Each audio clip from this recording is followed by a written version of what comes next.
ايه يا ابني انت كنت فين؟ ده انا قمت لما لقيتكش في الاوضه. ادور عليك في الاوضه ما لقيتكش. نزلت اجيب بامبرز يا ام البيت. بامبرز الساعه 2 بالليل. اعمل ايه؟ طب ما عملت حمام فعايز اتغير لها. يا ابني ده عندها 3 سنين. يعني ما تعملش حمام يا ابني بيعلموهم وهم لسه صغيرين.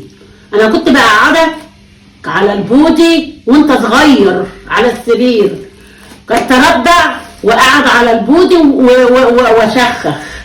انما دلوقتي البامبرز لا مش عارف ايه دي. الزمن غير الزمن. بس هي تقومك من النوم عشان خاطر البامبرز الساعه 2 بالليل. ما هي لو سابت البت هتزروت طب ما هي تتعلم.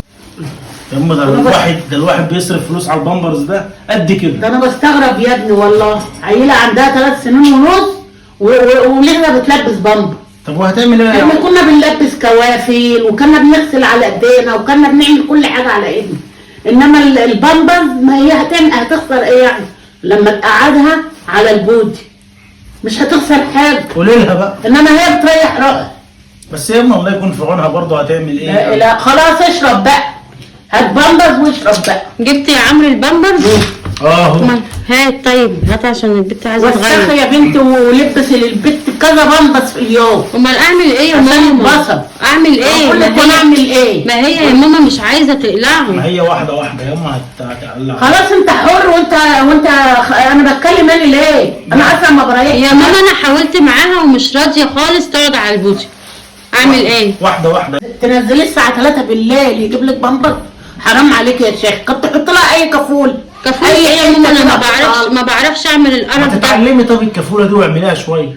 اتعلم اعمل شويه ازاي يعني؟ اتعلمي من امك كانت بتعمل ايه الكفوله المفروض لا انا ما اعرفش اعمل كده. المفروض يعني العيال يعني العيل الثانيه هي مش هي لما تكبر بقى ماما هتتعلم. حرام ما تكبر يبقى عندها 5 سنين وتبقى تروح المدرسه تبقى تلبسهولي.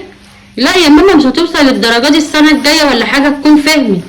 والله العظيم ايام النت والايام. هو انت جايب دول بس يا عم؟ لا ودول برضه. ايه ده يا عمرو مش هيكفوا دول. انت جايب 10؟ يا ست احمد ربنا يا ست. يا ماما ال10 دول مش هيكفوا يومين. ايوه يومين. 5 في اليوم. ما هي بتعمل حمام اعمل ايه؟ علمها عن الجودي ولا انتوا لاقيين الفلوس كتير؟ 5 في اليوم. ما جبتش باكيته ليه يا عم؟ مش معايا اجيب باكيته دلوقتي. قلت اما اجيب فرد. احنا في اخر الشهر ارحم. يا ماما ما هو كلامك ده بقى اللي بيخليه بقى يفضل يقول لي قلعيها البامبرز. انا مش عارفه يعني. انا مش عارفه اقلعه لها. ارحمهم. هو الفرق يعني ما في السماء. هتيجي تعمل حمام تقول لك انا عايزه باكيته؟ انا عارفه. انا مش عارف مش هو جاب لك